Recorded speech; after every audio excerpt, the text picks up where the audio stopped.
Hello guys, അപ്പോൾ നമ്മുടെ ഇന്നത്തെ പരിപാടി എന്താണെന്ന് വെച്ചാൽ ഇന്നാണ് ആനപ്പൂരം. അപ്പോൾ ഇന്ന് കാലത്ത് തന്നെ അമ്പലത്തിൽ പോയി പറ വെക്കാണ്ടായിരുന്നു. അമ്മയുടെ കൂടെ പോയതാണ് കേട്ടോ. ഞങ്ങൾ പോയ സമയത്ത് ശിവയിൽ നടന്നുകൊണ്ടിരിക്കുകയായിരുന്നു. അപ്പോൾ ഞങ്ങൾ പറക്കുള്ള വരുന്നതിലും അത് കഴിഞ്ഞ് പറയൊക്കെ വെച്ച് കഴിഞ്ഞിട്ട് കൽപ്പനയൊക്കെ കേട്ട് കഴിഞ്ഞ് ഞങ്ങൾ തിരിച്ചിറങ്ങിയിട്ടാണ്.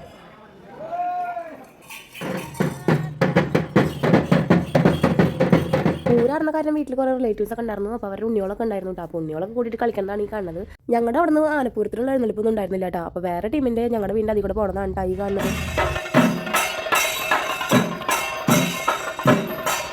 വീട്ടിലാർക്കും ആനപ്പൂരത്തിനോട് താല്പര്യമില്ല, അതുകൊണ്ട് ഒറ്റയ്ക്ക് വിടാത്തത് കൊണ്ടും കൂട്ടിയെഴുന്നള്ളിപ്പിന് പോയിട്ടുണ്ടായിരുന്നില്ല കേട്ടോ. ഇപ്പോൾ നമ്മൾ പോയിക്കൊണ്ടിരിക്കുന്നത് 7 വർഷത്തിന് ശേഷം ഇവിടെ വെടിക്കെട്ട് നടക്കുന്നുണ്ട്. അപ്പോൾ വെടിക്കെട്ട് കാണാൻ വേണ്ടിയിട്ടാണ് പോകുന്നത് കേട്ടോ.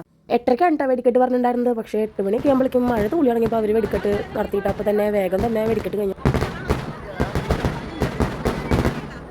വെടിക്കെട്ട് കഴിഞ്ഞപ്പോൾ നേരെ ഞങ്ങൾ പൂരപ്പറമ്പിൽ പോയിട്ടാണ്. പൂരപ്പറമ്പിൽ പോയപ്പോൾ കസിൻസ് ഉണ്ടായിരുന്നു. അങ്ങനെ സ്റ്റേജിലൊക്കെ എന്തൊക്കെ പരിപാടികൾ നടന്നു. അപ്പോൾ അതൊക്കെ കുറച്ച് നേരം കണ്ടുവന്നു. പിന്നെ അവിടെയൊക്കെ കറങ്ങി നടന്നു പോകുന്നു കേട്ടോ. ഇതെൻ്റെ കൂട്ടുകാരി